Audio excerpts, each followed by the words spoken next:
What's your phone say? That's it. 7 o'clock? 7 o'clock, straight up. Straight out.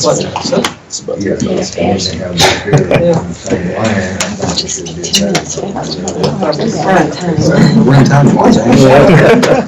We will be. Let's go and call to order, please. Everybody, please stand for Pledge of Allegiance. I pledge allegiance to the flag of the United States of America and to the republic for which it stands, one nation, under God, indivisible, with liberty and justice for all.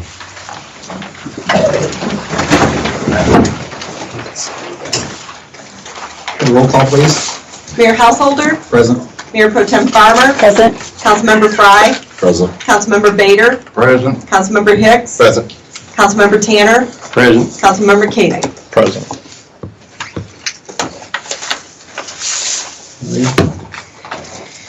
Next thing going down the list, like the approval of the agenda.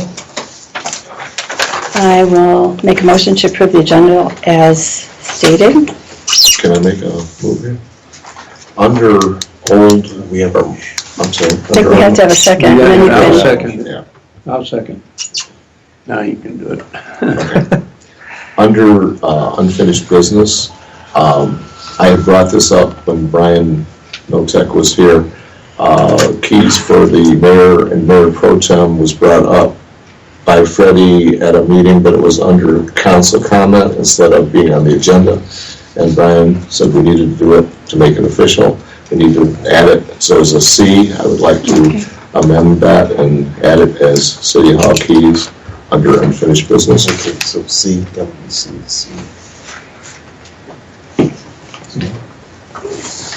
Now, can we get the motion? I will make the motion to approve the agenda as amended. I'll second. Any more discussion? Okay. All in favor? Aye. All opposed? Motion approved as an agenda with modifications. Next one is approval of City Council minutes for March 2nd, 2015, regular meeting.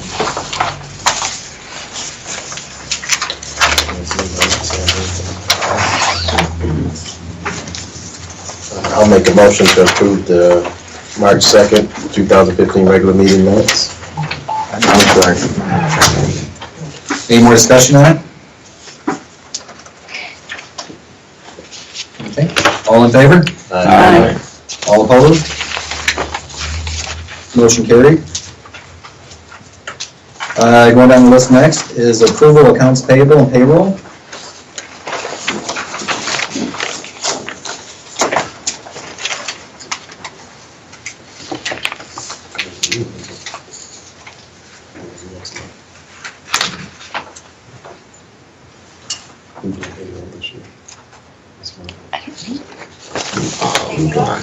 Oh, okay. I was like, looking at it, there was nothing to sign tonight.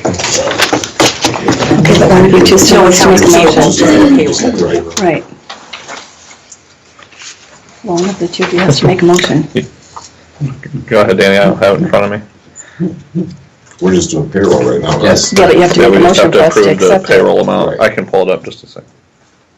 Unless you want to do it, go ahead. Move that we approve the payroll in the amount of $9,864.31. Date ended 3/10/2015. I second that motion. Any more discussion on it? Roll call for that, please. Councilmember Koenig? Yes. Councilmember Tanner? Yes. Councilmember Hicks? Yes. Councilmember Bader? Yes. Councilmember Fry? Yes. Mayor Pro Tem Farmer? Yes. Mayor Householder? Yes. Motion approved. Going down the list, other regular business, resolutions, reports, presentations. A, Department of Public Works report.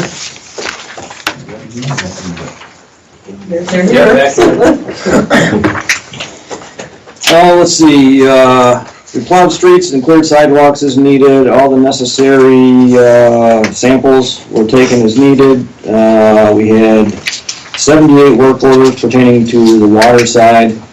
3 for the sewer and 1 for streets. And we fixed a main break on White Oak Drive last month. And we produced 4.28 million gallons of water for February. And you guys have this with all the numbers and stuff on it? Yep. So you Yeah. don't need that? I was just a little bit curious as to why we didn't receive a report like we would normally receive. We had asked to see the numbers before, but it looks like we've swapped now for the report that we received before. Now we're just getting almost like an invoice. For example, what you read, we didn't get in our packet. We didn't get that as a report or anything, so I just want to see that next time. That's Kim not- does that. I really honestly don't have anything to do with the reporting, but Okay. if, and maybe it's backed off because of the money we're still owed too, so. Well, that probably explains why we got an overinflated invoice then.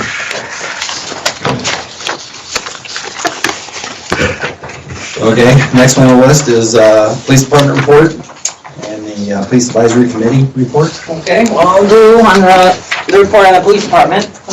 Okay. I'll stand here so everybody can see me, it's probably easier. Okay, so we hired a new officer, yes, and most of you have met him so far. His name is Mish Matuz. He's from Kalamazoo. He's a very nice young man and is doing a good job. We've been pretty busy, so it's kind of hard to do all the training that we really should be doing and want to be doing, but we're doing the best job that we can. I hope that he's going to be on his own. I was hoping the end of this month, but probably it'll be the first week of April. But, you know, certainly working as quickly as we can. After he passes everything that he needs to pass, then we will offer him the full-time position. And so we'll have 2 full-timers on, which will greatly alleviate, you know, some of the gaps that we're having right now, because we really only have 1 full-timer who's, you know, on his own working. So please be patient. But we're working as quickly as we can to rectify all those issues, and so you'll see, you know, more people on the street. I'm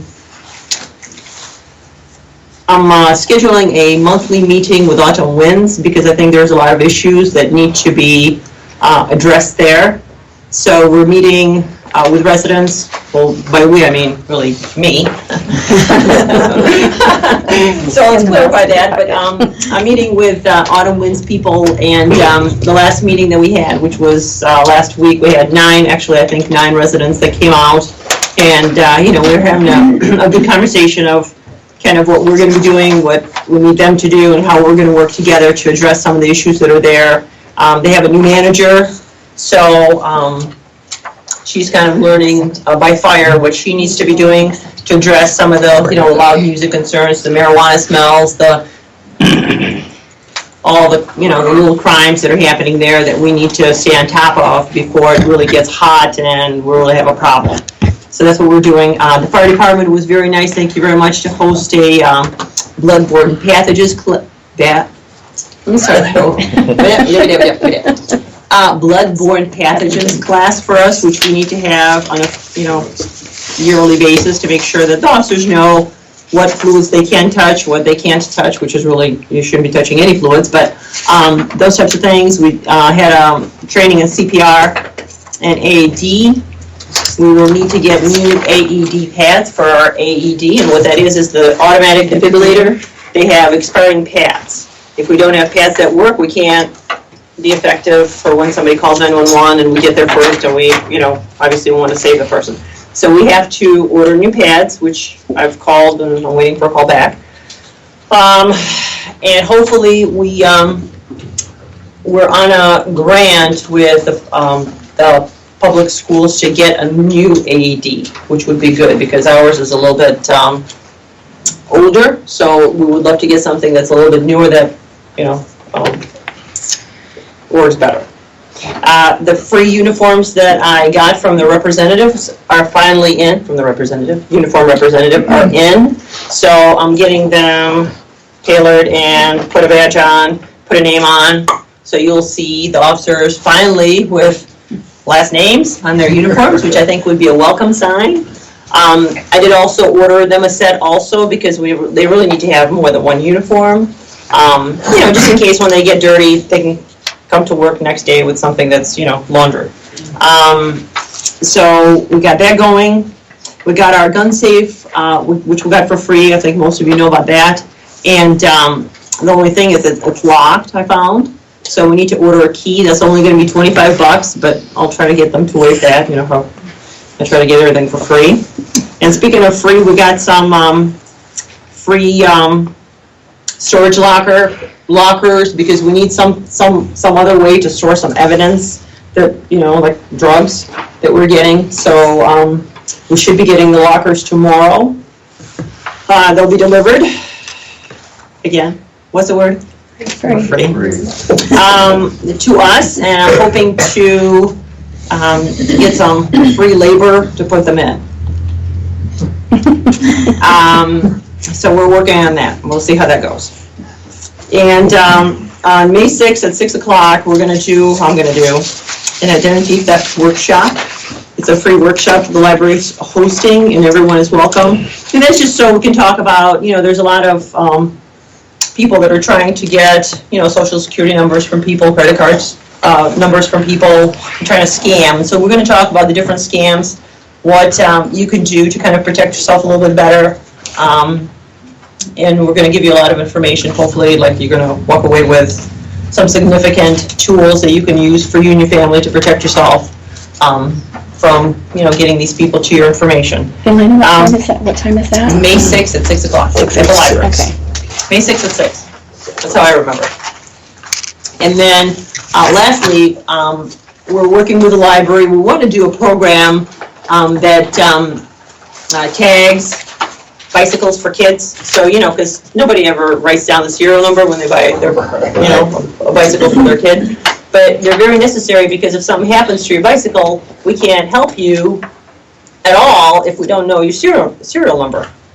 So we're going to be working with the library, and I'm trying to get a company to buy these things for free. So because a tag costs us $1, the city, if we were to buy it, and a minimum is usually $100 to $150 of tags.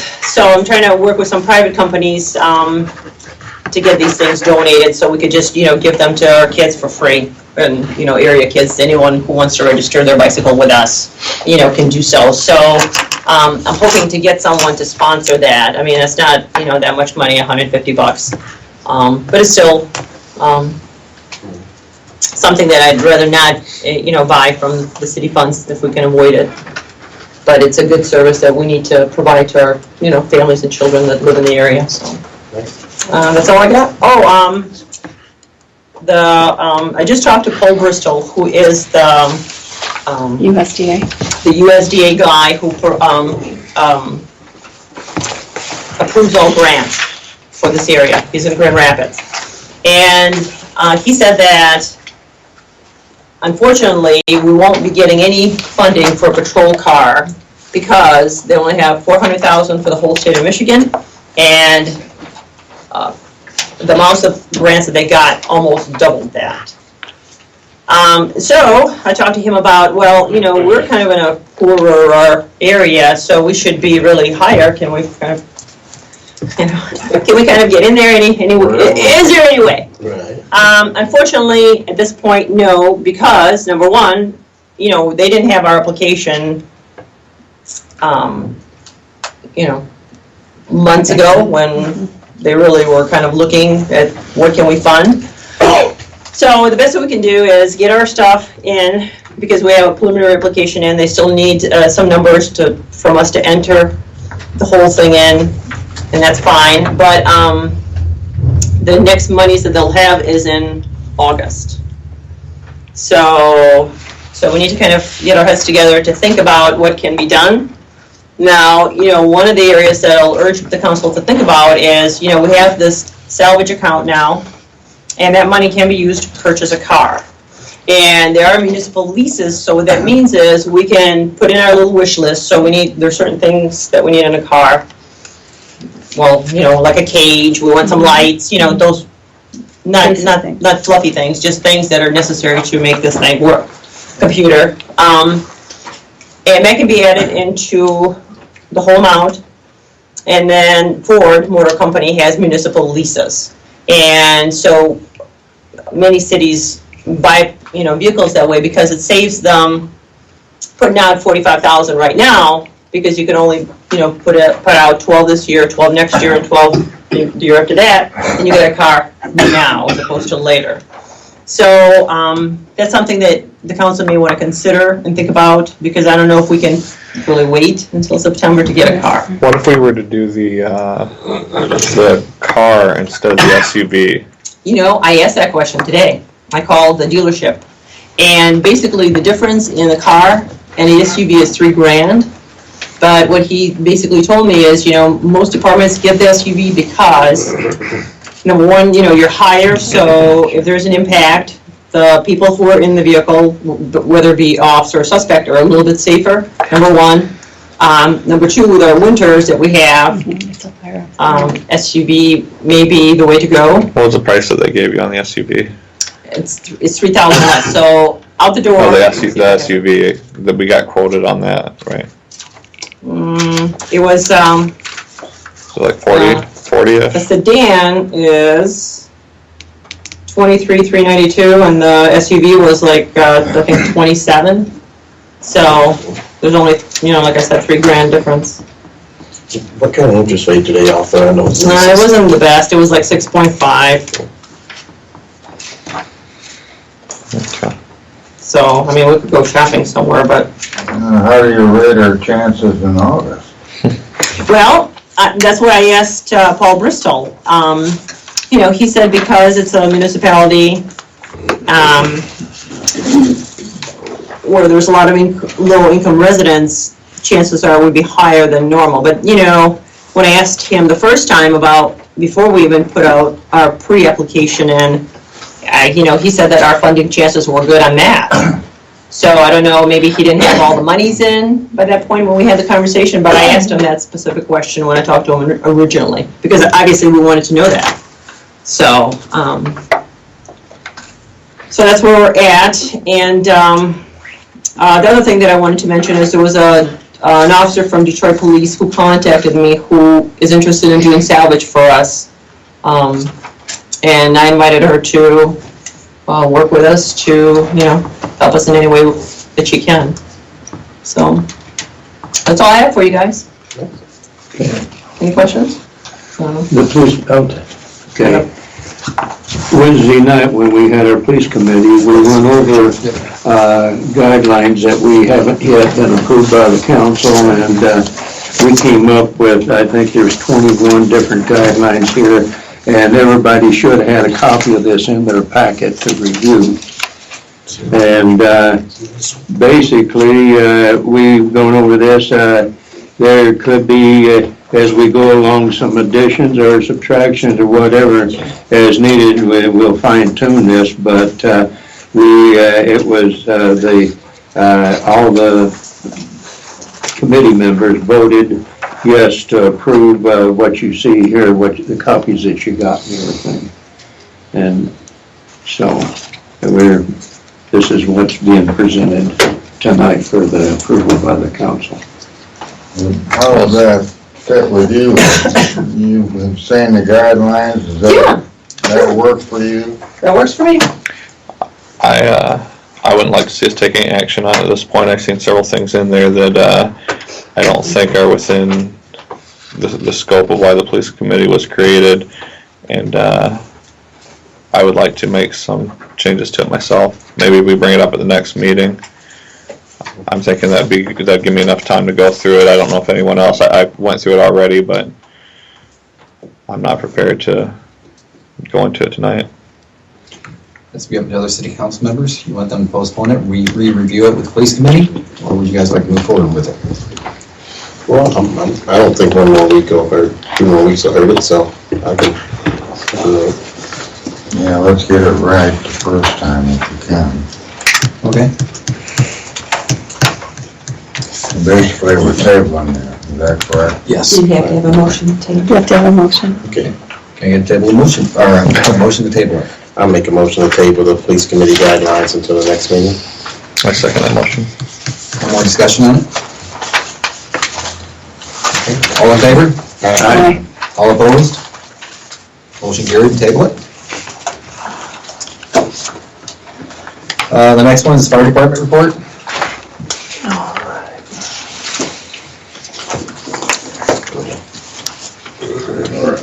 We had a total of 61 calls last month for February, 39 of which were in the city. We had 36 medicals, one car versus train accident, burnt food in the microwave, and then an odor investigation. The neighbors was burning in the fireplace, and it blew over to the neighbor's house, and they thought their house was on fire. And it So year-to-date, 118, so it was a pretty busy month last month. We're only having 28 days in it, but nothing too out of the ordinary. Some exciting news. I go next week on the 26th, Thursday, to Charlotte to do the chassis inspection on our new truck, and if everything looks good on the chassis, it'll be drove from Charlotte to Spencer's in South Haven to finish the last phase of the build, and hopefully we should have it by June, the way it's looking. Let's see, budget meeting next Monday. What's on everybody's calendar? 7 p.m. at the station. So, there's something else. Did you want me to kind of give a little history of that Knox box ordinance that's in your packet? That would be good. Okay. Those that you, before I forget, let's send that up there to her. That's the extra copy. The Knox box ordinance that's in your packet was something me and Leonard have been working on for a few months now. This came about actually 9 years ago when I got here. I opened up my office and there was a whole stack of keys. So almost every business and tags on that you couldn't read, and so keys to everything. And I said, no, this isn't the right way to do this. And you know, where I came from, they have a system that's through the Knox box is the name of the corporation. That's a trademark name for this company that makes this box, and it's an ordinance, and it's actually it was in the building code that said any commercial business with an alarm system must have fire department access, and that can be in the form of anything. That doesn't mean that I get a key.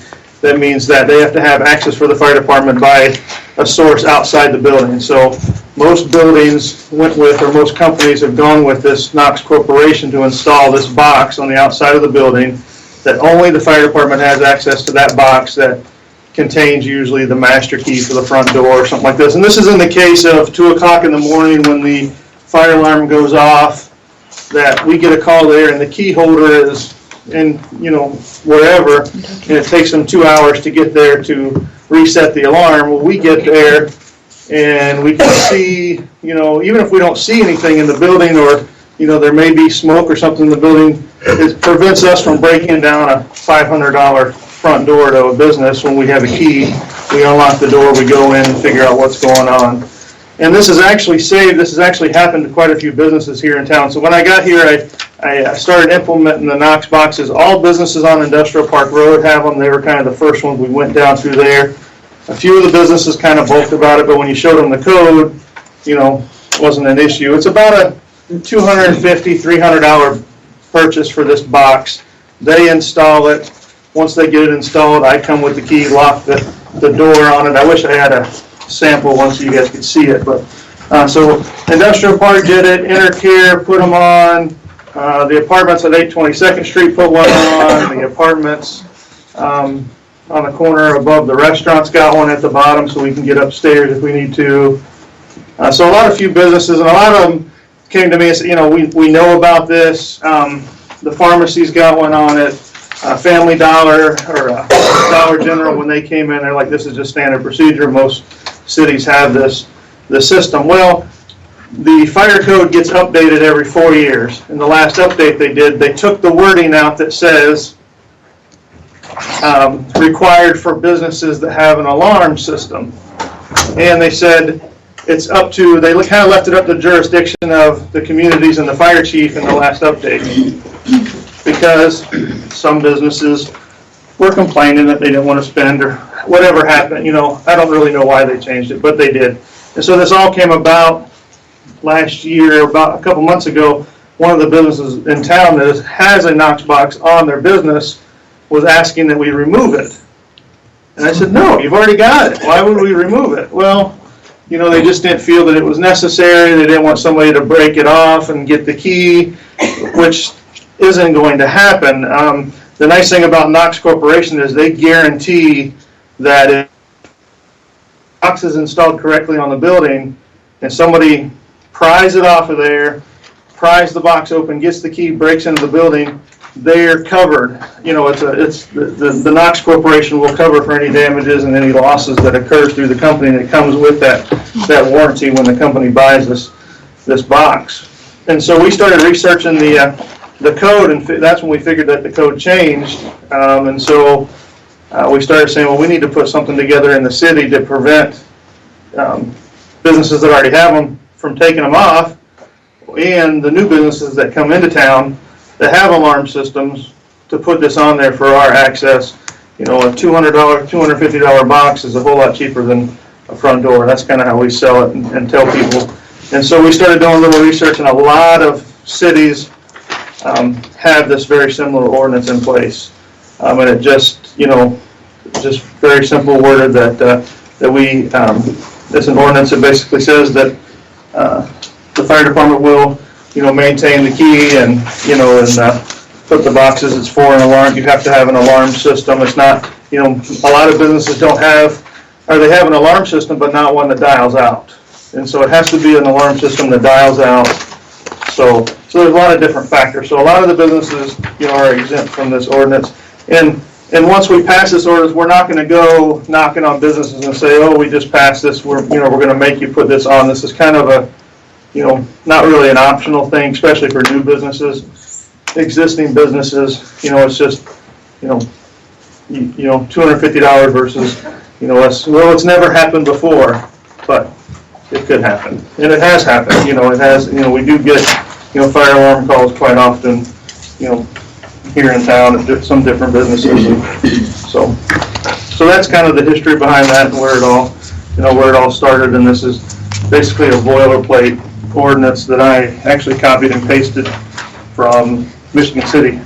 Is where I found this one. It was the easiest one of the 6 or 7 of them that I read and, you know, and found. So Leonard looked it over. Leonard sent it to Brian. Brian fine-tuned a few things on it and then sent it back out. So, any questions on this? No? You're saying the businesses have to buy the box? Right, the business has to buy the box, correct. It's not coming out of our department. Right, no, the business buys the box, and actually when they buy it and register it and fill out the form, it's, Knox Corporation sends me a printout every year of all the businesses and their addresses.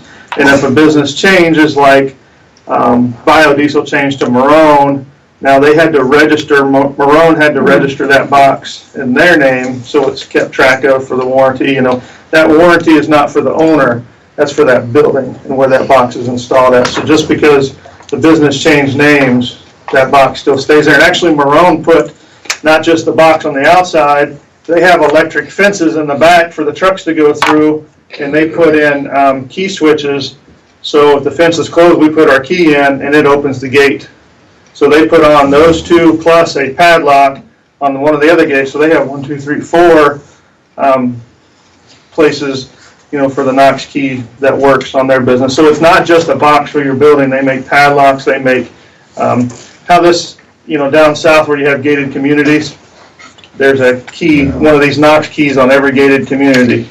And so the fire trucks can get into a gated community without having to carry a remote. And so, yep. We'd always go into a gated community and turn the key to get in, and then about 2 hours later, get back to the station, they'd call us up, hey, you forgot to turn the key, because it was always, the entrance in was way over here, and the entrance out was way over here. And so we'd go in and leave the gate open for the ambulance, and then we'd get back to the station and have to go back and turn the key to shut the gate because they couldn't get it to close.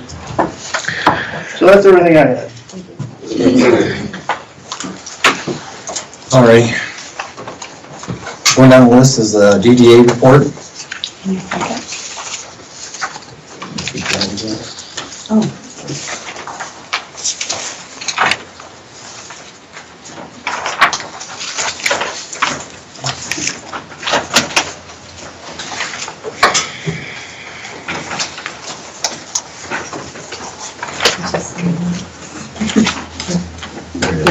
Oh, there it is. It does.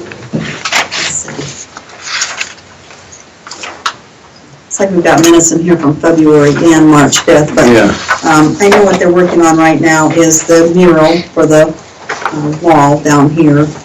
And we're waiting for a contract from Brian. He's going to draft something so that the owner can sign it and give permission, and then not to change his mind and paint over it or anything like that, change it afterwards. And I am going to contact Mr. Sauer, who owns the parking lots behind the building, and he had offered to sell those for the assessed value, and he does have a drainage problem there, so it would be in his best interest to go ahead and sell those to the city. Let's see.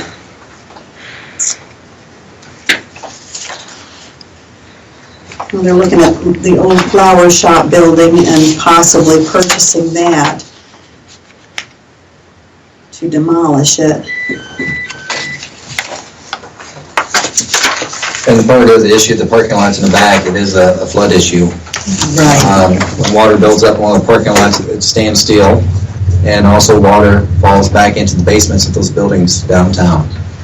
So what we're trying to do is develop a way where potentially the city or someone could come in where the drain could be hooked up to the city sewer system, where it could actually drain somewhere instead of staying still in the basements.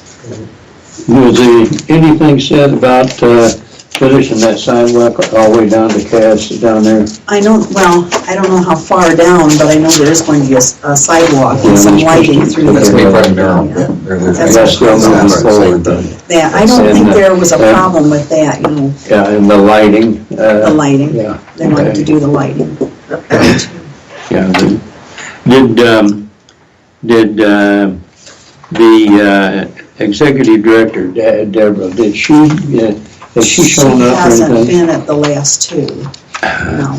When I talked to her here about a month or so ago, she told me she had 90% of everything finished, and all she lacked was the legal readout of the Thweatt district. And at that time, and of course, I don't know where would imagine that legal description is here someplace, but the thing is she could have gone to the state and got this because, of course, naturally the state approves it. So I just wonder, has anybody made an attempt to get a hold of her? Because it seems to me that she's kind of dragging her feet a little bit. That I don't know. I just know she hasn't. She's had a couple meetings, so she's been able Oh, okay, all right. Alrighty, moving down the list is Parks and Recs Advisory Board report. I missed the majority of it. I came in at the tail end. Danny, if you want to, I can talk about the cameras and stuff. Toucan's here. Go ahead, Toucan. I'm the chairman of the Parks and Rec Advisory Board, and currently we have the train logo contest going on. Is everyone on the council familiar with that?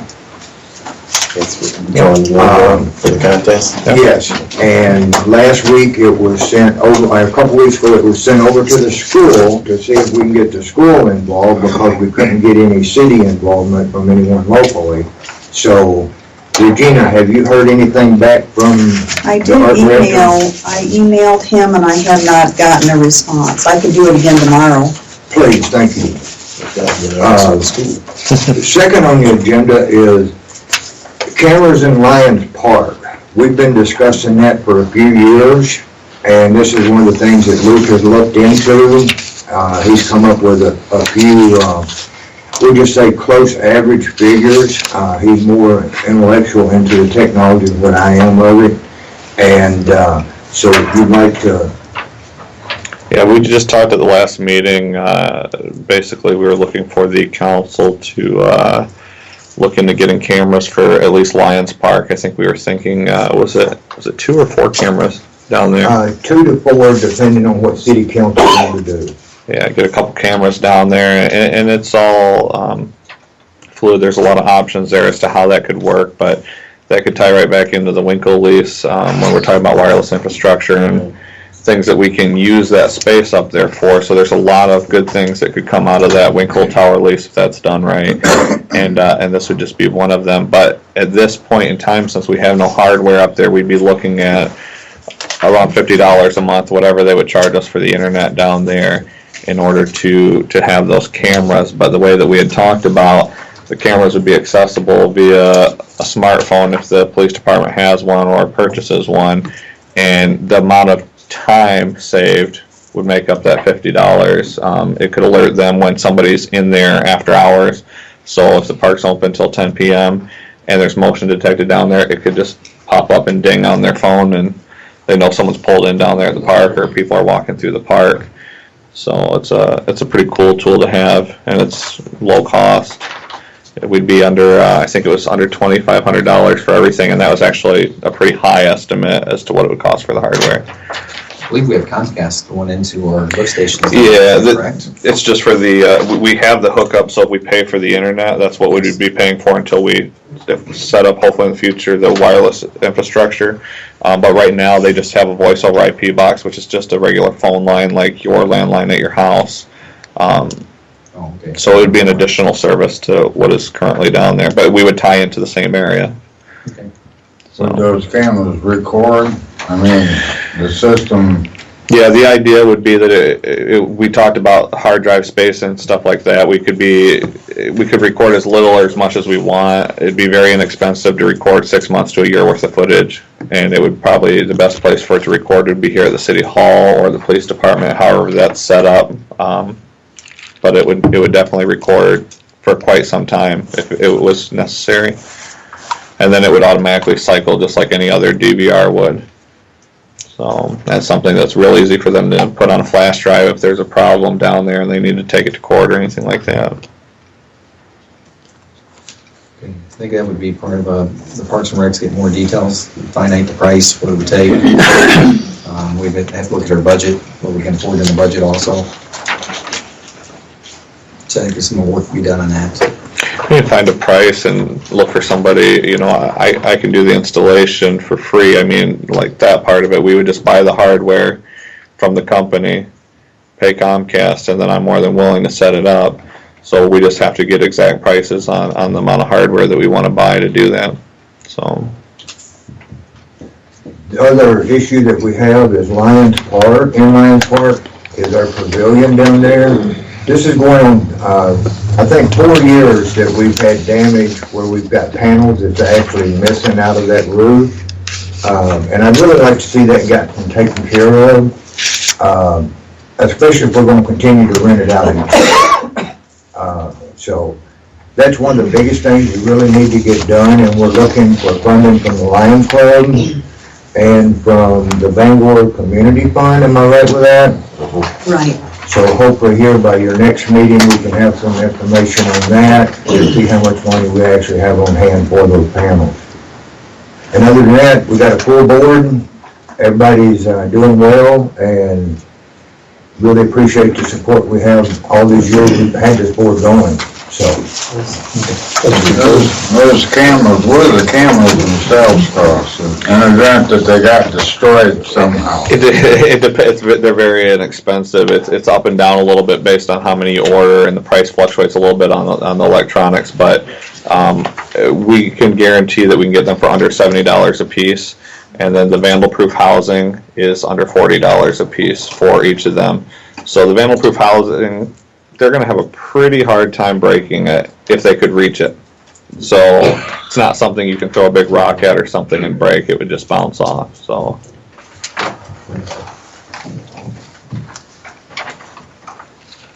And there's a lot of vandalism down there at the pavilion. And when we went down there for the neighborhood watch picnic, there were very terrible things drawn all over everything down there, and it's like, it's not something that happened overnight, but it's because no one has been keeping a good eye on it. So Okay, thanks a lot.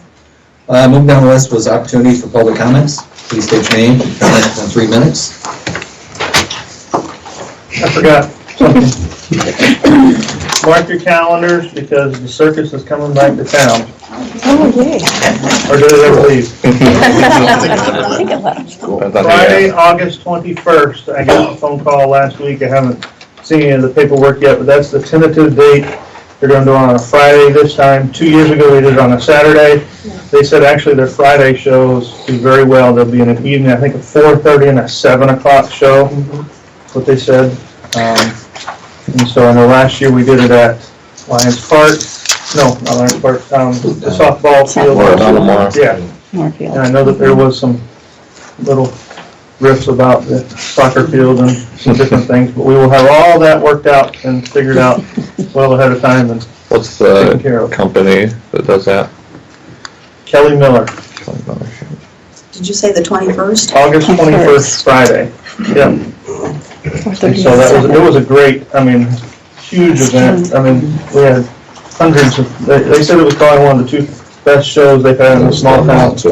What's that? It was done very well, Done too. very well. Very nice. Yes, very impressed with That'd be for 1 day or 2 They do a days? one day shot. They'll come in Friday morning or late Thursday night. Friday, have everything set up, do the show, have it all tore down Friday night, and be to the next spot Saturday.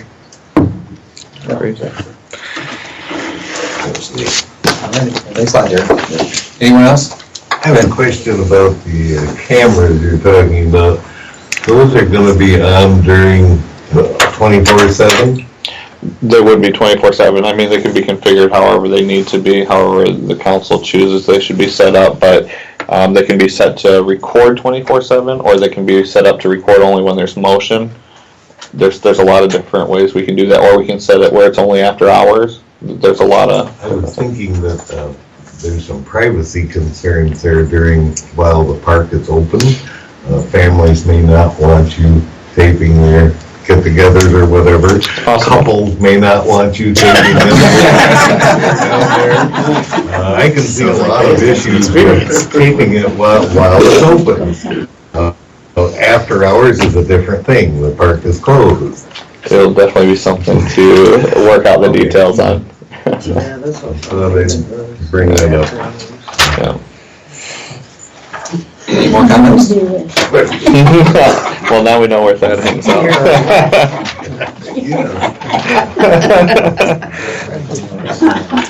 No more comments, we'll move down the list. Next is unfinished business. One's A for the Winkle Tower lease. I think it's looking much better. I did leave the one section to italicized. That was a suggestion, and I haven't been over to the site, so I didn't know how much that applied to the area. Yeah, I wasn't very fond actually of the part that she's talking about. I think part of it, but I think part of it was a little bit too much responsibility on our end. So I think about half of it, the first half, I think it was maybe, I'll have it pulled up on the computer here. It says lessor's obligations for maintenance shall include generally maintaining the property to minimize erosion of soil and excess accumulation of leaves and debris so as not to damage the foundation. And then I didn't want to provide access from the nearest driveway to the tower site that does not require snow removal. Lessee's obligations for maintenance shall include the tower to be structurally safe. All debris and refuse will be removed from the base of the tower, and the tower shall be climb-proof. Well, I guess the only thing that concerned me with I guess it was the first part here, generally maintaining the property to minimize the erosion of soil and excess accumulation of leaves and debris is not to damage the foundation. As far as I'm concerned, that cement slab, everything from the cement up is his. This is the way I look at it. I don't know what was there before he put the tower. I don't know if the tower was built on our slab or if he put the concrete there. I wasn't around for that, but the lease looks pretty good. It's a lot better, and I think it's pretty fair for both sides. So. Would you be saying you could strike one or two? Because that could come out. I just don't know. It'd probably be best to at least find out from Mr. Winkle how that happened. If it's, did he put the concrete in? Is it our responsibility to maintain the concrete structure, or should we just be making sure there's no excess drainage that's washing it out, or what exactly our responsibility should be there. Okay. And I will call him again anyway, because I did leave him a message asking what he would think a fair sale price would be, but he hasn't called me back. And seem to have an email address for him. So. No, he doesn't have an email, but I'm thinking we're pretty close, and hopefully at the next meeting we can approve it. I'm thinking we're pretty close. It's looking really good. I like it. Okay. Move down the list was to set a date for the second quarter budget amendment hearing.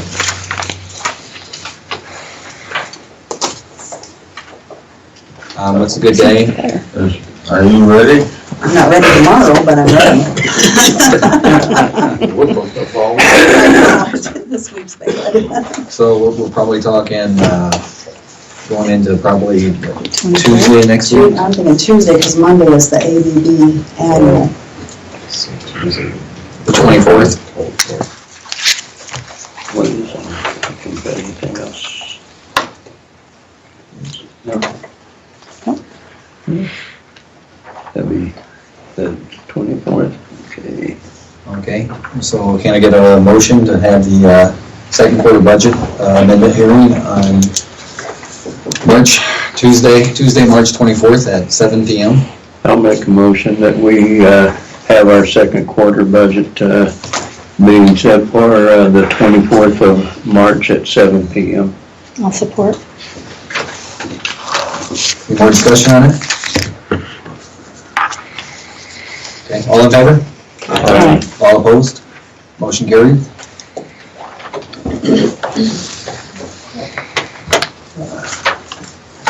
So, going down the list was the amended C, the City Hall keys. I move that we take a vote to supersede when it was brought up under the council member comments and move back into the agenda for the mayor and mayor pro tem to have keys to City Hall. I'll second.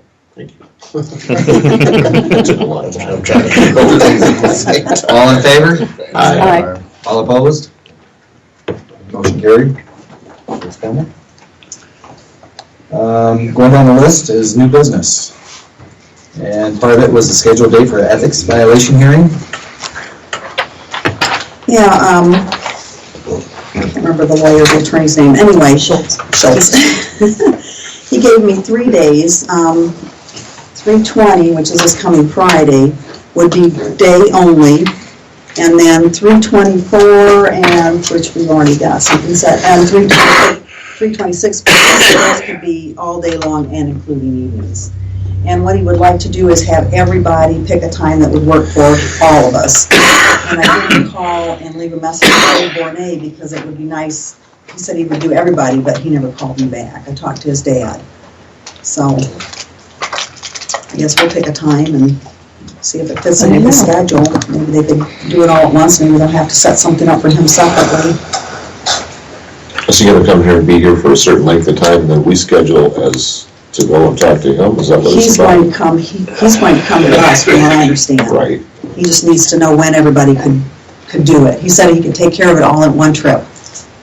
And that was what he preferred, was to come, do it, then go back and compile his report, and then I guess he sends it back to us, is the way it works. No, when you say everybody, are you talking about all of us? Or No, just the ones that are, Okay. Because that's what I was... just the ones involved. Was I looking at you, Fred? No, I'm just saying, I mean, everybody's saying everybody, and I'm like, well, come on. That's good. No, just everybody that's involved in the Well, office. the sooner the better for me. I don't mind doing it on Friday, but the 26th, either way, I'd rather just get it over with. Yeah, any date, open, working, finishing. But it sounds like the Oh. 26th. You're not would be gonna be all right. available. Good afternoon, late afternoon. Yeah, but he said on the 26th he could be here into the evening, Right. so. So we'd put that Thursday. You want to do, okay, 3/26, and I'll have him give us an evening time then. And what is the earliest you get into it later? It's gonna be a busy week next week for me. I have a big audit coming in our plant from Germans. for 2 weeks. Yeah, Skype wasn't there. I knew that. I like to go late, 7 o'clock. 7 o'clock. Okay. You can do it during the day and Harold can do it during the day. Yeah, hopefully Nick will be the last one. When I called, he was shopping when I called, so But I don't he's know. made it to meeting, so he would be available, I would should think be that should available in the work. evening if he's notified, right? I'll call over there again. I would assume the attorney plans to spend half the day or at least a few hours here talking to everybody, so Nick could be towards the end of the line. Okay. And I can come in Okay, before so that. if he- Yeah, I can come If he in. wants to show up at 6, or he can start, Yeah, I can come in earlier, so whenever. or even 5. I'll call him, and I'll ask him. He said he was pretty much open for any of these, to just pick, so. So at that point, we're talking the whole city council or just select 2? No, he's just Just gonna the people interview, that- just to interview the people. Okay. So basically, you, Harold, Luke, and David Bernier. David. Okay. Is it open to the public? Sounds good. That's a good question. Almost have to be, wouldn't it? I would Well, I think it the would results be. of the meeting is your controlling authority, so that's open to the public, so. If he's just That's- doing, that's- if he's That's just just doing the doing- Yeah, that's investigation true. right Then now. I don't think it is. I no. don't. Okay. I don't mind you being there. Going down the list, the next one is a conflict of interest.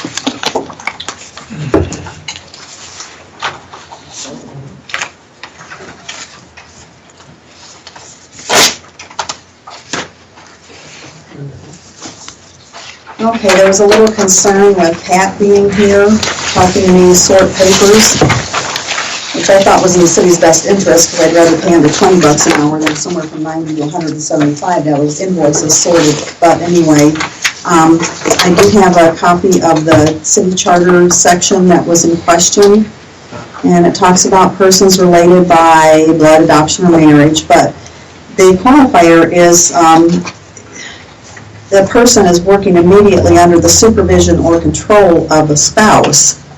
So that was actually how it's meant. So if Pat were working directly under Harold's supervision, then that's when that would actually come into play. But she's not, so. Did you get an opinion from our attorney? That was it, yes, that was the attorney.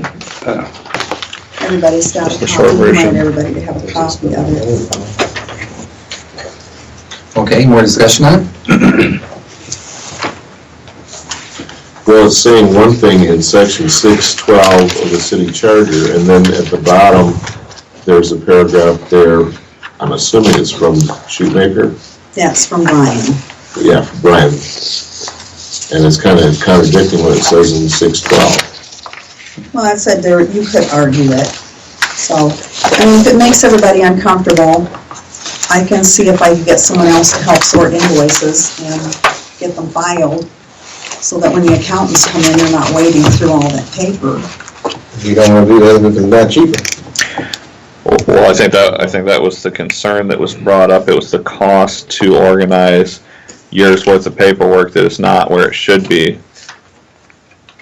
It's expensive to have somebody come and do that. I believe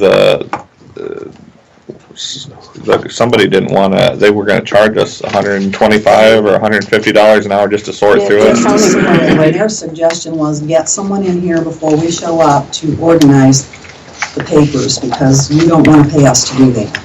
And I would do it, but I just really don't have time. So I guess my question is, what's the main concern with that? That's the question. I brought the question up on Friday because my concern was not knowing what Pat's job was here until I arrived at the meeting tonight. I heard that on Thursday that she had been bonded, and so I asked Pat, she was in my, at my shop earlier, if she was going to be taking money and helping Kim, and she said no, she's just here to sort paperwork. I knew nothing of that prior to that. My concern was, is it a conflict of interest for Pat or my wife or anybody else to be working if I'm on the council?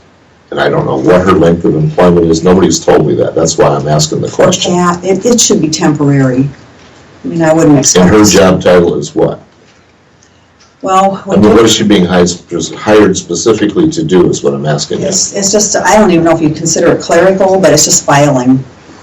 And she's pulling files, and she's there's several years in files, and she's taking out the prior fiscal years and boxing them and labeling them, and then leaving the current fiscal year in so that the accountants can access that better.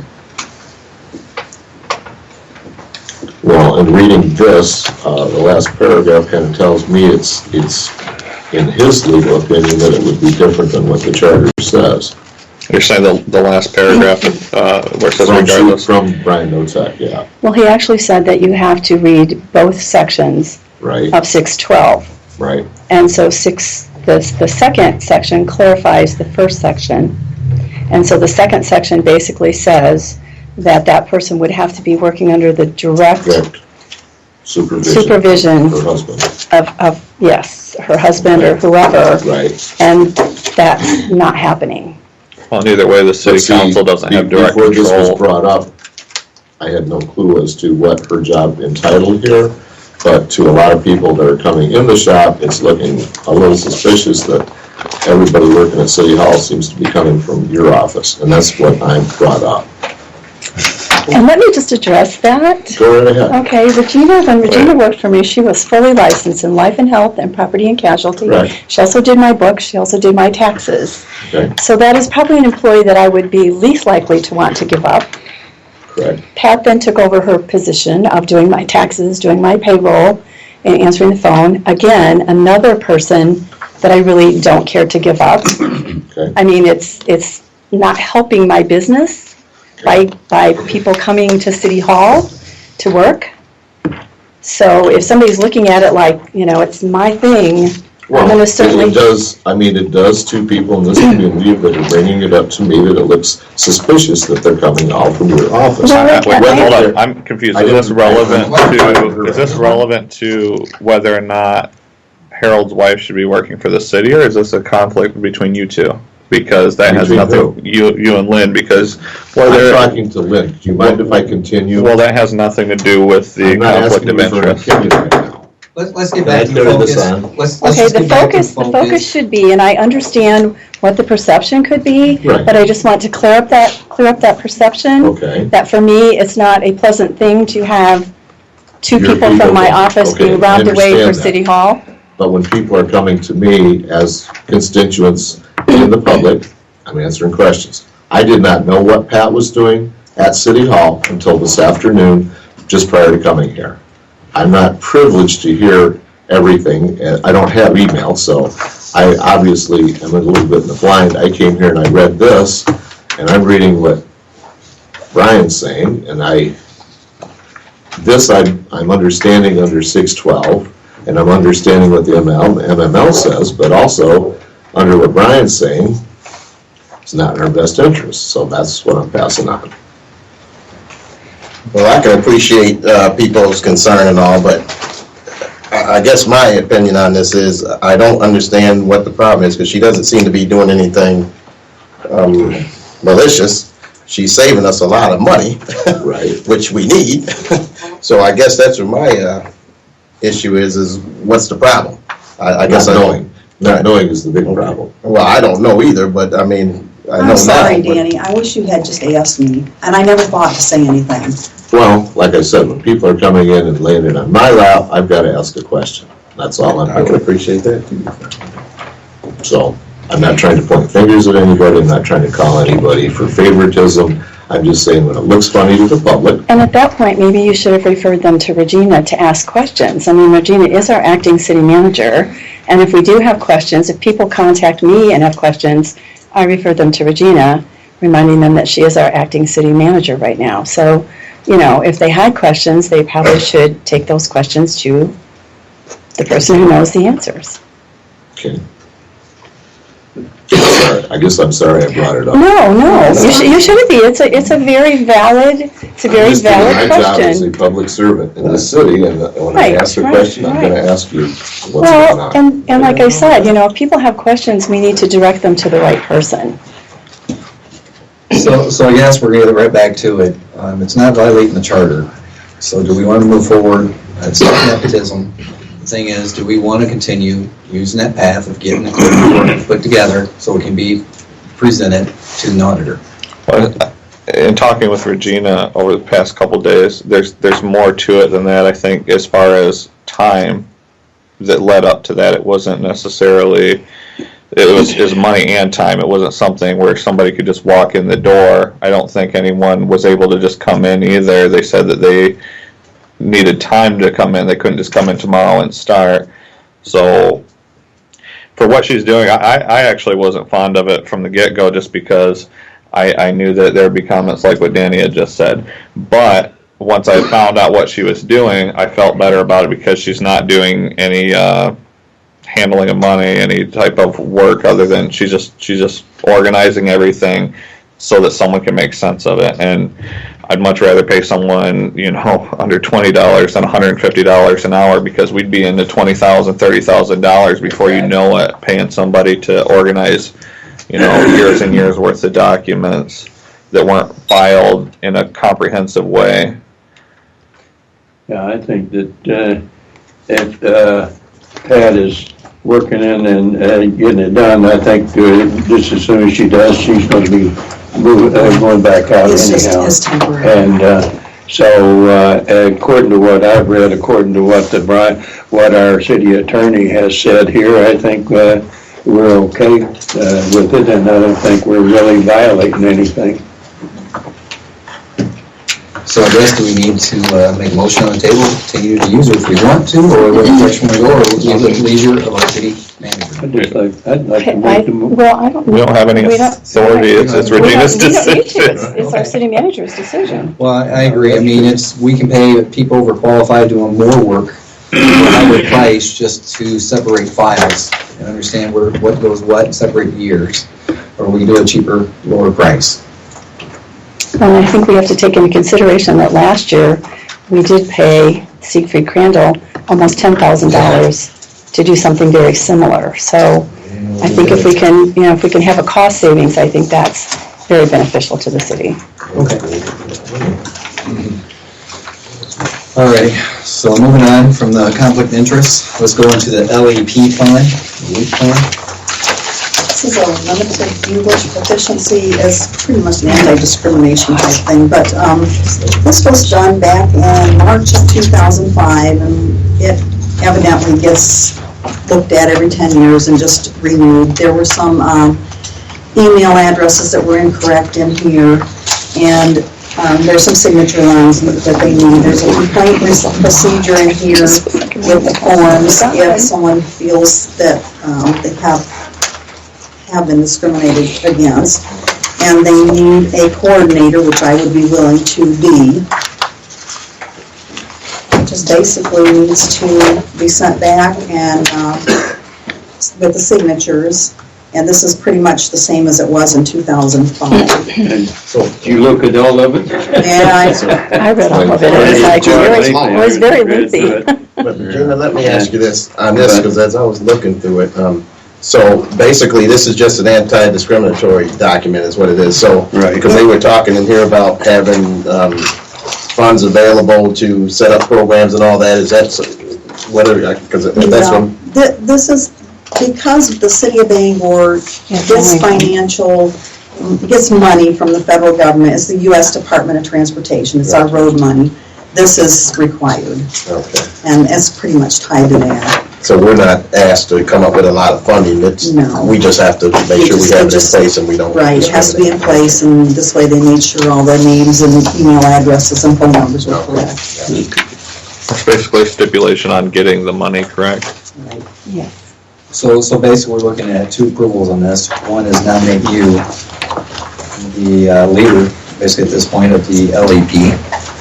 And second would be to approve this LEP plan. Yes, let's say that. It's called coordinators or something. Yeah, it's a coordinator. It's all set. I Is it? filled in all the blanks. It just needs some signatures. Nick and Kim have to sign a few signature lines, and other than that, it's complete. I read the whole, all we could. Did you read it? Yeah, and it looks very complete to me as far as It's there. everything, so. So I guess the first motion I'm looking at is somebody to make a motion to, I guess, add Regina as what they call an LEP coordinator. I'll make that motion that we appoint Regina to be our LEP coordinator. I'll second. Okay. All in favor? Aye. All opposed?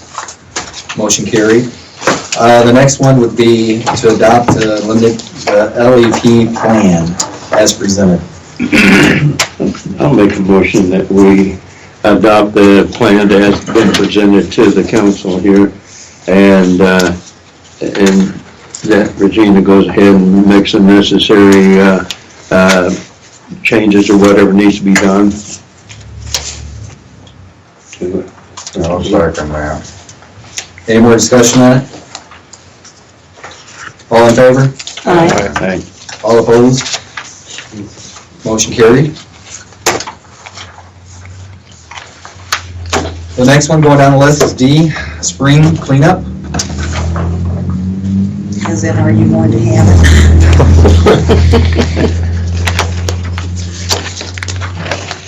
Throw a yes there.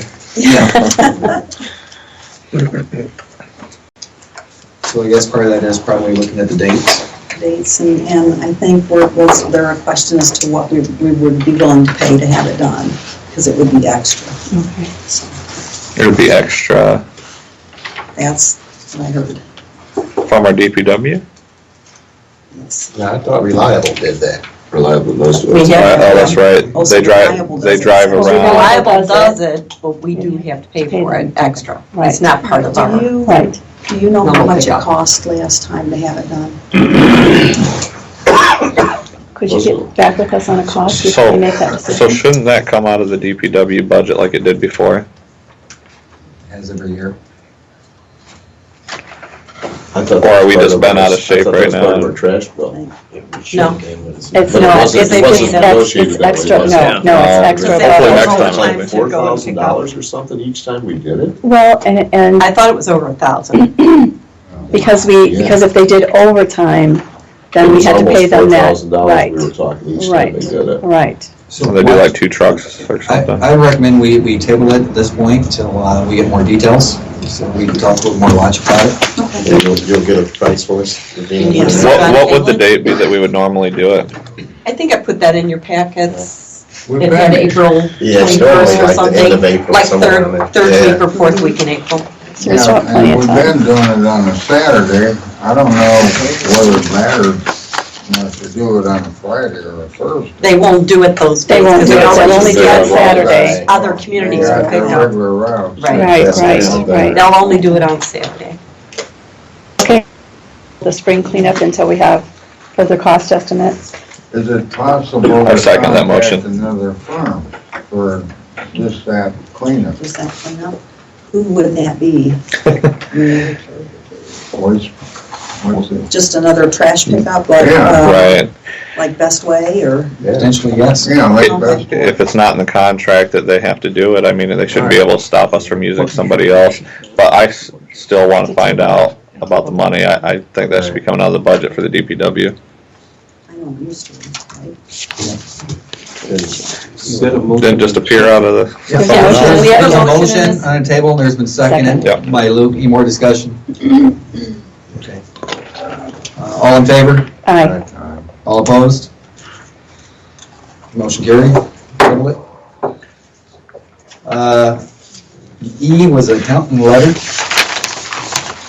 Yes, in your packet, you have a letter from Seaver-Tans talking about what the scope of what they would be doing as far as reconciling the bank accounts and the sorting. They do want a $5,000 deposit. I would, and it's got their hourly fee. What I would like you to do is just read over it, because tomorrow night at the special meeting, you're going to actually vote on it. So it gives you time to look at it, because it's 4 or 5 pages long. Okay. Moving on the list next is the water bill, water issues, correspondence to, correct? Three. Three.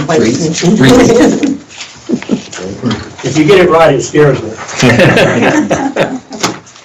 Virginia, you want to talk about Okay, it? well, the first request on here was financial relief as far as reducing the market value, and that is Board of Review. The council has no authority over that at all. And we are having Board of Review here tomorrow, 1 to 2 to 5, 2 to 5, and then 6 to 9. So you should come appeal that if you're interested in seeing if the market value could be reduced on it. And then the other... No, not see me, you would come, you will come into this hall, yes, but yeah, it won't be me. Then there was a water bill that was a concern, and it looks like, you said it was $107.40, and a $50 deposit, and then there was... $150 deposit he'd have to come up with. Okay, so this was incorrect. Right. So it's $150 and the $107.40. So we're talking about under $300. But did everybody read the correspondence? Is that one that's in the packet? This is, yes. And this is, I read it, and in my opinion, I can appreciate what we got going here, but that seems to be more of a civil matter than a municipal matter to me. I guess that's something that has to be worked out, or should have been worked out prior to the purchase of the business, I guess, but that's just a water bill. I mean, I don't know how we could forget something. See, I didn't know about it at that time, of course, so. Right, well, I can appreciate that. I'm not saying that you were in the wrong or anything, I'm just saying that's a civil matter. That's not something that we, as a council, should even be involved in. Yeah, unfortunately, the water bill, the way that I read it, there's nothing here out of the ordinary. It's just something between whoever's, if anybody is handling his estate and anybody else that would be leasing the property, the water's been used, the bill is owed by somebody, and unfortunately, he's not here to pay it anymore, so I'm not sure how. I'm still cutting this guy's hair. He's not dead. Sorry. I don't want to rain on your parade here, but I still cutting the man's hair. So he's cut it last Saturday. Who said he was so hot? The German guy? Yeah. He just cut his hair last week. When did he die? Not too long ago? Yeah, like 2 weeks ago. Sure. Wait a minute, he couldn't have died 2 weeks ago. No. Derek, do you have any insight into this? What? Just cut the hair. You ever heard of HIPAA? He died the day after he left here, which may have cut his hair, and he may have died the next day. Where did he die at? He drove to Maryland, and he made a delivery. Some smashing cars He outside. back up to the loading dock, and he slumped over his street. Because I'm reading this thing yesterday and I'm going, wait a minute, I just cut this guy's hair like last week. Yeah, I heard that. He is not Maybe here. 2 weeks It ago. hasn't He's been not that here. long. It's like 2 weeks. Yeah, and you probably did 2 weeks ago. No, That's coming. no. No, I'm going, wait. I was like, wait a minute. Right. Yeah. So This guy- as far as the water bill goes, the water bill, I don't think that there's any obligation or anything that the city can really do there. And I agree with Regina on the taxes. Whenever we have an issue on a property, we just go to the tax tribunal and give our information, explain what happened, show them what we think the property's worth, and they make their assessment and usually end up doing something, so. Well, I'm mainly asking for my 20 employees, we have a well that's grandfathered, and it works fine. They don't like the taste of the water, they want city water. So I'm asking for them more than anything else. I'm happy the way it is, I don't have to pay anything, but I'd like to resolve it at some point, for their sake.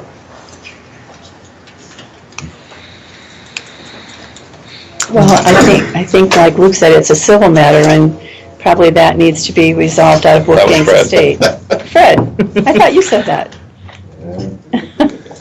Any more discussion on it? That's right. Let's move down the list. Next one is the Knox box ordinance. I didn't know if Fred wanted to discuss the water charges or anything, or did you want to... I thought we were wait gonna till- do that at the charter, and then bring Okay, it back. all right, we'll do that and then we'll come back then. Okay, all right. Sorry. Well, are we too far past the water issues? There's one thing that was brought to my attention that I want to ask about. which is PCI paying a water bill? Are they? I'm saying does the DPW No. does not pay a water bill, correct? They do not. Okay. Neither do we Thank here you. at City Hall. We Okay. don't Thank you. either. Going on the list here, like you said, Knox box ordinance. I think we've already discussed that at length. And I guess, I think they're looking at for us to pass ordinance on this. Well, And Is that correct, Derek? there were a couple things in there that Derek had brought to my attention that were not set. And one of those being the fee schedule or the fine that would be assessed. And what was the other one, Derek? Title X Title X. at the very top, and It doesn't have a specific reference to the charter, is that right? it says this is added to Title X of the Municipal Code of the City of Bangor, so I don't know what title is. This is Title 10. Is that Title 10? Title 10. It is Title 10. So that is correct. So that's half the battle, and then other than that, we would be Yeah, looking. to set a fee schedule, responsible parties will be subject to a fine of,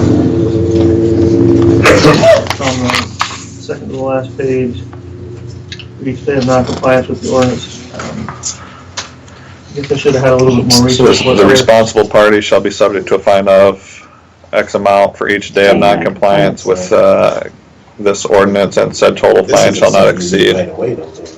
Well, this has to be published after, you guys vote on it, it gets Right, right. published, and then, Then we have to have a final vote on it. right. So, Right, but you're not saying that we need to do this tonight, because we need to figure out what a fair fee and fine would be, I it has guess, to be done tonight. So, because I want to be fair to Is So we this something that's required by the state that we enact an No. ordinance? nope, nope. And I think the other part is, sounds like a great idea, but I think we also have to talk to the people it's gonna apply to, which would be the business owners and homes. It's not home. No, only no, business. it excludes one to two family resident homes, it says it right in it. Yeah, I'm sorry, I didn't mean homes, but we're talking apartment dwellings, it can also do businesses. The majority are in compliance. I think what he's just looking for is to make sure that A, when somebody new comes in, they install it, and B, that they do not remove it. And for the amount of, when you consider that they used to tote around, I remember back before Baker was here, the police used to carry around, and maybe when he was here, but they used to have a stack of keys they carried around for all the businesses, and you couldn't tell which one was which. When an officer left, that was it. You had to go try each key in the door. And so this streamlines everything, makes things safer. There's a very, very small cost, and I don't see any good reason why you shouldn't do something like this. The cost of a door, if they bust a door, instead of using this Knox box to get in, it's not $500. Maybe if it's a metal door or something, but if you're talking the glass door, you're talking at least $1,100, $1,200, $1,300. What business owner wants you kicking in their I door? don't think anybody's arguing that it's a bad idea, Yeah. but we still need to do due diligence and figure out what a fair fine and. Oh, yeah, I agree. Fine should not I will bring you, actually, next, when is the next meeting? Tomorrow. Sorry, you asked. April 6th will be the next regular council meeting. April 6th, I will bring you, I have the flyer from Knox that shows you all the stuff, and I'll bring you a sample box, and I'll bring you the list of the businesses currently that are already in the city that have them. So, I can tell you off the top of my head, it's all the school buildings, 822nd Street, the apartments above the old Great Lakes, it's actually at the bottom to get into that, because that's a locked stairwell. Intercare, all the business on Industrial Park Road. It only applies to buildings that you said, it's not just any of them that have an alarm, so it Only wouldn't. commercial buildings with an alarm that dials out. And I'm assuming that you're going to give us a reasonable amount of time to do this before you start fining us? You have an alarm? I do. Yes, I have an alarm system that dials out. This is typically something that, it started on Industrial Park Road. That's how it started, and then kind of expanded through the schools, and then the new businesses. Like I said, when the pharmacy was built, they put it in. When Family Dollar, when they were built, they put it in. So it's the new businesses, and it was kind of expanded from industrial park. So I haven't been going, and I don't plan on going to the businesses that are currently, there's a lot of small businesses that, that I haven't, I'll mention it to them, but we haven't been band-aiding it. And that's the thing, I'm not a fan of a fine schedule. You have to have it in there. Right. But, the selling point is, like I said, it sells itself, and when you see it, and new businesses like to install it at construction. Right. Instead of, like Intercare, they paid for the welding shop to make them these huge metal posts that they concreted 4 foot in the ground. They spent more on these posts than they did ever on the box, but they didn't want them attached to the building. They had this box welded onto the post outside the door, and so it just all depends on the businesses. And So I don't want anybody to think I'm opposed to it, I'm not, I think it's a great idea. I just don't want somebody saying. Because, I don't know what businesses have alarms also, and so that's, we don't know it until we go there half the time. And so usually after we go there for an alarm, that's when I usually come back the next day with the flyer and say, hey, you need to do this. So as far as the fee schedule goes, this wording could maybe be changed. Instead of this for each day of non-compliance, it could be changed to something a little bit More usual. Yeah. I'll go back and look to see what some of the other cities, it'd be pretty simple to. So maybe you could research. get with Regina or something along those lines and bring it back to the next meeting. Yeah. And part of the key is automatic alarm systems. Right. So if some places don't have automatic alarm systems. Well, Doesn't affect them. Right. That's what.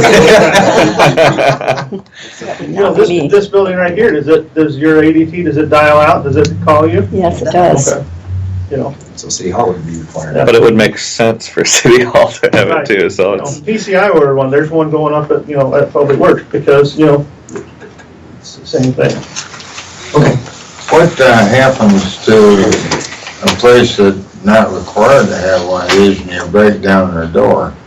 Say somebody says, I see smoke coming out, and you go break their door down, Sorry. find out it's Insurance company. toaster. It's happened, It My just window didn't- closed, not my But the door. fire department, They they have have a- to pay for that door, do No, they?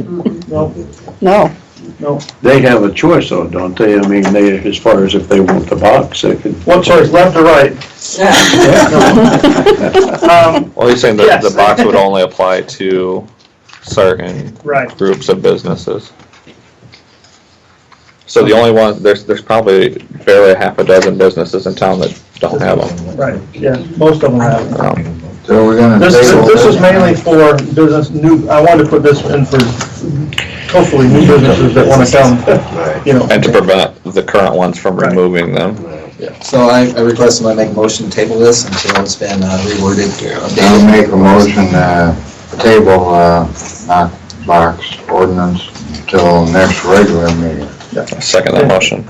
And actually, the wording will be changed, it's lockbox ordinance. Okay. Knox is actually the trademark name. Okay. Second on the table, any more discussion? All in favor? Aye. All opposed? Motion carried.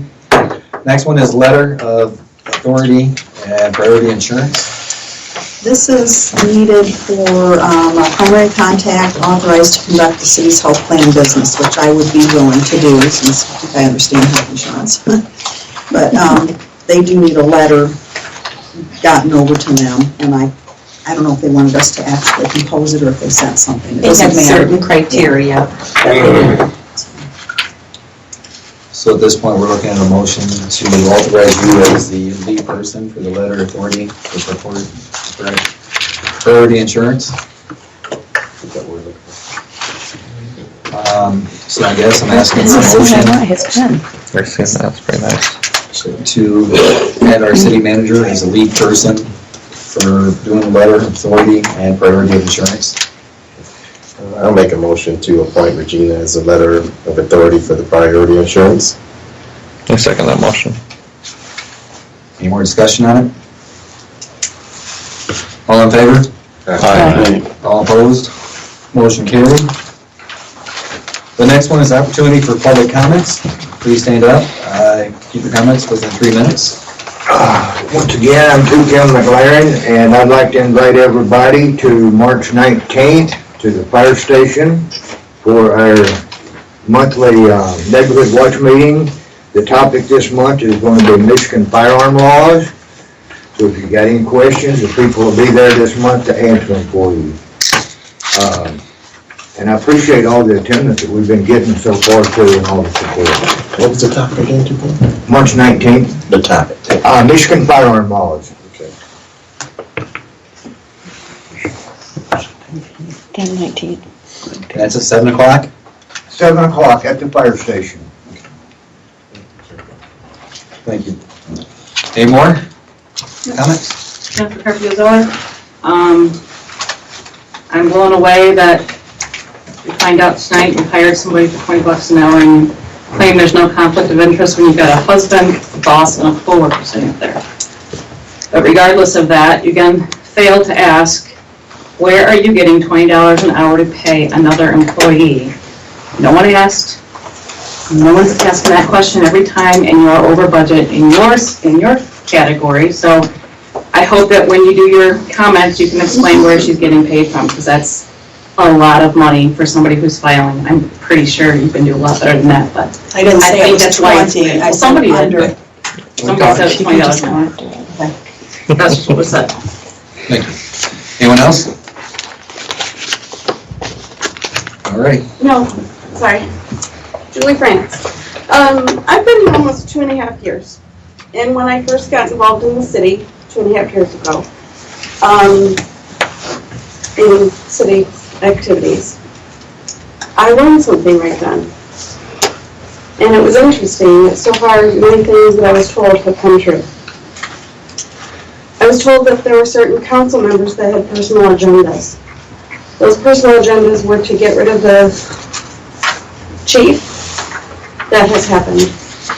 To get rid of the DPW director. That has happened. To replace the city manager with Regina Hoover. Now that has happened. There was one other one, and that was to eventually get Nick to step down so Lynn could take over. I'm curious when that's going to happen. Does anybody know?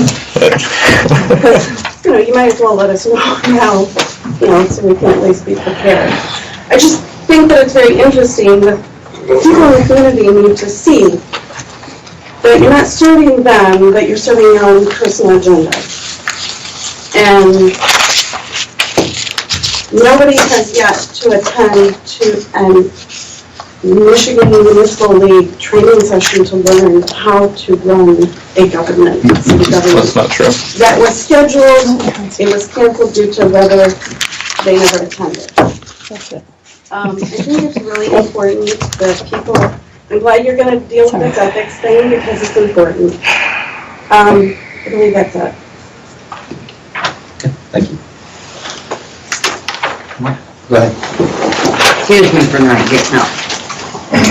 I wonder what happened to our treasurer. That's all I want to know. You needed more people into the office in there, and that was your words. And now we've lost the treasurer because Regina took over. She gonna do it all? I wonder about this.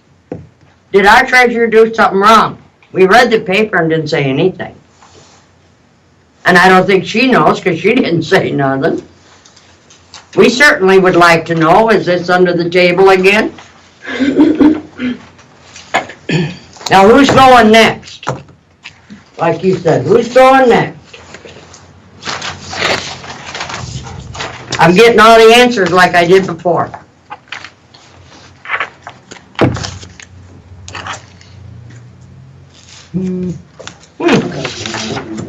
I will address that in my comments. Okay, come on, At let's least I see the will. address. Let's the comments. Anybody else, more comments? Yeah, I'll just add to mine.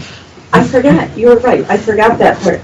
That we're gonna replace the city treasurer with Pat Bader. I forgot that. That's right. I forgot that, and it sounds like she's working away there, so. Yes. Yep. Okay. 2.5 years. More comments? Okay. Moving down the list next is board commission appointments, correspondence. That was fun. Next one will be council members' comments. Danny, you want to start out tonight? At this point, I'll have to say I'm good. Okay, Fred? Actually, I want to thank Luke for all the work that he's done on the Winkle Tower contract and lease. Excuse me. Fred? I'm giving you kudos here. I heard you. Throwing me under the table, Fred. Oh, no, I couldn't remember what. No, I just want to thank you for all the work you did on the Winkle Tower contract and lease, and appreciate what you did and getting the information gathered up for us. As far as the South Haven Health System Board report, the last few meetings or the last few months, we've basically just been getting educated on the changing in the healthcare environment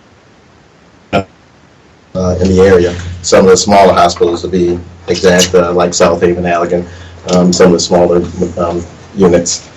So that's what we've been educated on. There are going to be some changes coming down in healthcare. It's going to be tough for everybody, but you know, we'll get through it as we always have.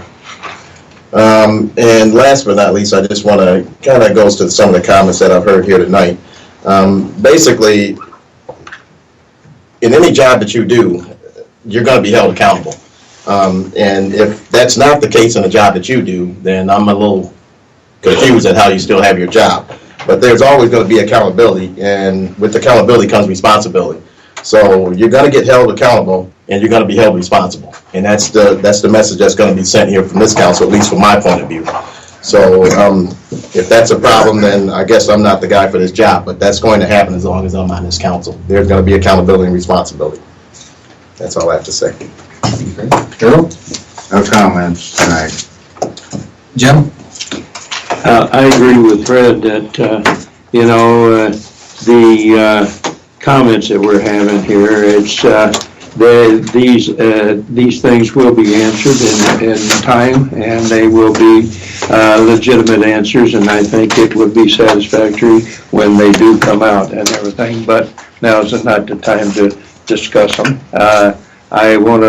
I say that the Winkle Tower lease looks real good. I looked it over and everything. The ethics hearings, I'm glad that we are getting something scheduled there. That's been a long time coming. And the LEP plan, I think that I looked at over at that pretty thorough. And so that looks good. Other than that, I think that everything has been going along pretty well. Thank you, Jim. Yep. Lynn? I do have two comments. First, I would like to speak to the two articles that were recently in the South Haven Tribune. This is my personal belief that those two articles were based on innuendos and fabrications, and many of the quotes were never said by the people that were quoted, or they were quotes from 5 years ago. I believe that this paper really does not care to print the truth, and that we do need to have good investigating journalism that is unbiased, and what we get in the paper is certainly not unbiased. This council, I believe, is moving forward to better our city, with or without the press, and based on past performance, I'm going to assume that that will be without the press. Perhaps the South Haven Tribune should be renamed the South Haven Tabloid if they're going to continue printing this. Hey, you're out of line, and I don't appreciate it. You're out of line. No, It's council I'm not comments. sitting here and listening It's to that council nonsense. comments. If you can't behave, you're going to be asked to leave. I'm not going anywhere, and I'm not going to have you diss our newspaper just because you don't like what's put in it. If you can't take the heat, get out of the frying I pan. can take it. Thank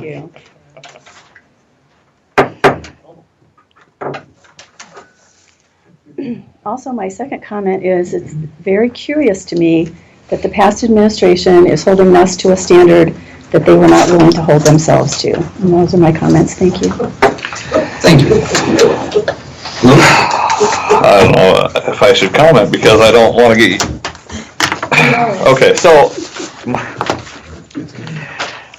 Well, I'm going to try to shorten this a little bit. I don't appreciate the comment that Todd made about not getting paid. I also don't appreciate the report that we received this month from PCI. Let I'm gonna leave it at that. As far as any people that no longer work for the city, since I've been around, the things that I've seen, you know, everything is justified, whether somebody is well-liked, whether they're a good person, whether they have a big following in the community, doesn't mean that they're necessarily the person to do the job in the community. And you have to have somebody that can do the job, do it efficiently, and do it within our budget. And if they can't do that, anywhere else you worked, you wouldn't be there. And I know firing is never a good thing, or letting somebody go is never a good thing, or even changing a person, even if someone steps down. If this was treated like a business, you know, you don't go into Menards and say, well, where's the manager? Nobody's mad about that. It's just another manager and it's another day, because they do what they need to do to stay open and to keep things going. And we have to have people in these positions that can do the job. That's just the bottom line. And I find it funny, actually. I try not to rag on people in the audience, but for the old mayor to stand up and ask us where we're going to pay for this, that, or the other, when she had, you know, $25,000 negative in the general fund when she was here. And if you look at the numbers over the years she was here, it definitely doesn't show that she was concerned about the budget. Or if she was, she didn't know what to do with it. So to criticize us and not be on the inside to be able to see what we're working with and how it's being worked out is kind of ridiculous. That's it. That's all I have tonight. Well, as we talked about it too, I did Thweatt, do your job. In the industry outside of municipalities, you do your job or you get fired. And if you guys can connect the dots, we're going to pay an accounting group to come in to go over our books. And it's a lot cheaper to pay somebody $25 to do their job, to get the accounting books right, than going outside to an accounting firm to do the accounting. That's where we're at today. Municipality training. Some of these associates here, or council members I should say, have gone to municipality training when it did occur.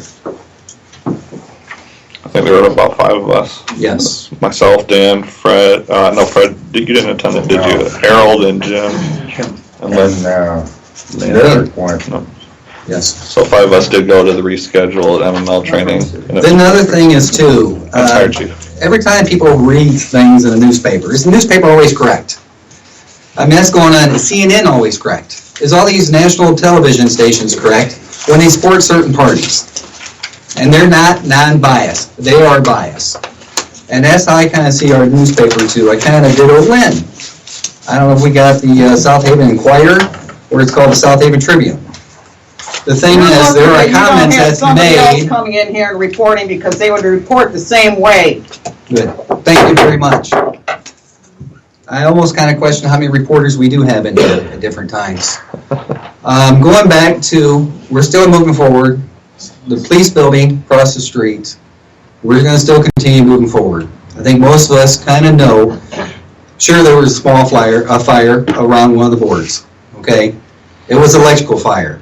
Derek, can you tell us how many fire trucks that came in there that put that fire out?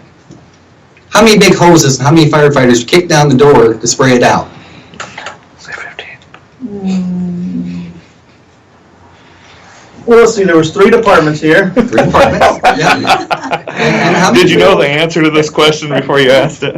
No, I'm just trying the right wording for the answer that you're looking for. So there was 3 departments there, because any fire that's, anytime that there's a fire in the city, there's 3 departments that come. Absolutely. So that would probably be 15, 16 people that were there, maybe close to 20. The door wasn't kicked in because it was opened already by the officer when we got there. The building was full of smoke. I don't think any water was sprayed because the fire was put out by the officer with an extinguisher. We did tear the ceiling down. We did, make sure the electric was off. Took a while to get all the smoke out of the building. Didn't have brigade a lot of things have windows happened between now and 5 years ago, 5 years ago. and today. So, Did we use any water? I don't think so, but I don't, but. You did your job. Basically, fire Exactly. complaint, you came down, you investigate, you seen smoke, you went in. Fortunate that the officer showed up to the building at that time and found it early on. If you would have had an alarm system with a dialer on it that would have called out when it first sensed the smoke, there would have been very little damage. So there's my pitch to have an alarm system at the new building. Which would require you to have a Knox box. Exactly. Lot right there. So you had to add to that. There you go. That's all I have for tonight. I'd like to have a motion to adjourn the meeting. Make that motion. All in favor? Aye. All opposed? Motion carried. Thank you. You want to criticize me?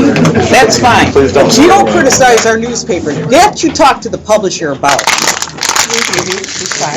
Yeah, and he doesn't want anything to do with your nonsense either. He's got your number. Oh, gosh. He's got your number, dear.